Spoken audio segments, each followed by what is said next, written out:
Hello and welcome to another Wobbly Camera Guy video.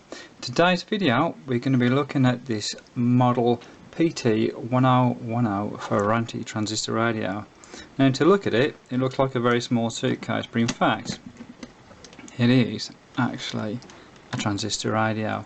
And these were the last of what was known as the attaché case radios that started from, I think, just after the war, probably 48, 49, 50. They used to have some valve radios, portables, that used to use just the HT and LT batteries. And then when we progressed to transistors, some of the manufacturers still echoed that old attaché style sort of format, and this is what we have here, and this is probably about the last one that was actually sort of manufactured. I know that Echo did a similar sort of model. In fact, they used the same internal chassis, just a slightly sort of different design, again an attaché style radio, but to have a handle that almost looks like it's on a suitcase for 1958, which is what this comes from, because obviously it's getting towards the end of its kind of appeal really, but as you can see, it's compact, quite a nice, charming little sort of radio. I guess that's the best sort of description. Medium wave and long wave, usual tuning, and the volume control as well. What you don't get in this is actually a manual on-off switch. What you actually get is this little sort of toggle here, for which when the lid comes down and you clip it in place, actually switches it off, and then when you undo the lid, open the lid even, it brings the radio on automatically.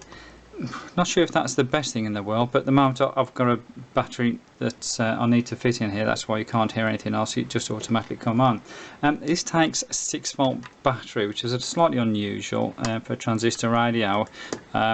Soon after this everything reverted back to standard 9-volt, but what I've done a little sort of 6-volt battery pack. So what I'll actually do now, I'll take it apart and I'll actually insert the battery, and you can see what it looks like. Now you would think that to change the battery you just have a little battery hatch, clip it in and off you go, but no. What you have to do is close the little lid. See these two screws? You have to undo the screws and actually take the chassis out. So that's now what we're going to have a look at in a moment. Okay, so it's screwdriver time. So hoping you can see this correctly, but I'm going to have to do, I'll actually turn this upside down, it might be better just to get a better purchase on this. So you can imagine that these radios were probably appealing more to the ladies and the gentlemen just because of their sort of format, I would guess.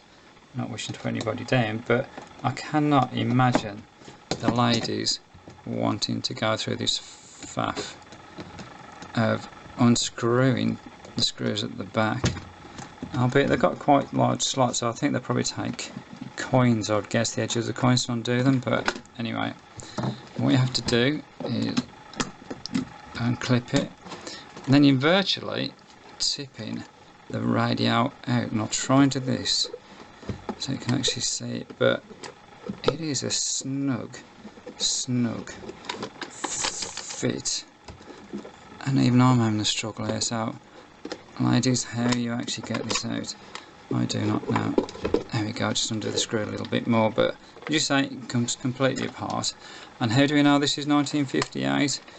It's actually stamped in the actual side of the box there. So as you can see, it's wooden construction with a simple overlay of this like vinyl style material. I love this material, I think that looks so nice. Two-tone, lovely. So I'll pop the case to one side. As I say, here's the actual sort of chassis, the same chassis that was shared with Echo sort of radio. Quite compact, quite a large sort of speaker, as you can probably sort of tell. And here we've got the battery clips. What I've actually done is just taken 4 AA batteries and put those into a little sort of holder, the PP3 clip, and then put a PP9 clip on the opposite side, just so then we can actually sort of test the radio out. So I'll make sure I clip it the right way around, he said. And we can actually hear now. And test match in Jamaica and 2-day match. If you're into your cricket, but there we go. What I'm going to do, I'm going to pop this now back into the actual sort of case itself, and then we can go through its paces. Screws are now back in position, so the actual sort of chassis is now secured inside. a hell of a method to change your battery, but there you go. So here we go, let's see what we've got. So radio automatically comes on, just give it a volume. It sounds really good, to be honest. See how much direction it is there, look. Cut away by Wokes. Move it round and it's virtually silent. I'll turn the volume down a bit just so you can actually sort of hear me. I really like this. I like its design. I love the little cute handle. I love the vinyl and the colours as well. As you can tell, as I say, it's looking outdated by 1958 when this actually sort of come out. And if you compare that with the little sort of shirt pocket transistor radios that came out around about that sort of same time, or just perhaps a year later, it didn't stand much of a chance, especially with the younger generation. But I think it's good. I enjoy it. I'm going to have to give this a clean actually. It's been in my garage a very long time. Clearly it's got some marks and bits and pieces, so perhaps I'll make a video of that in due course and see how good we can actually sort of make it. But for the moment, there we have it. It's a model PT1010 Ferranti 6 transistor radio. I'm not sure if I mentioned there's just 6 transistors in this this little radio. If you enjoyed this, then by all means give me a thumbs up, give me some feedback, good or bad, I don't mind. I'm growing this channel, so if you can give me some advice on what to do, how to improve, I'm more than happy to receive that. But in the meantime, thanks for watching, and I'll catch you on the next video.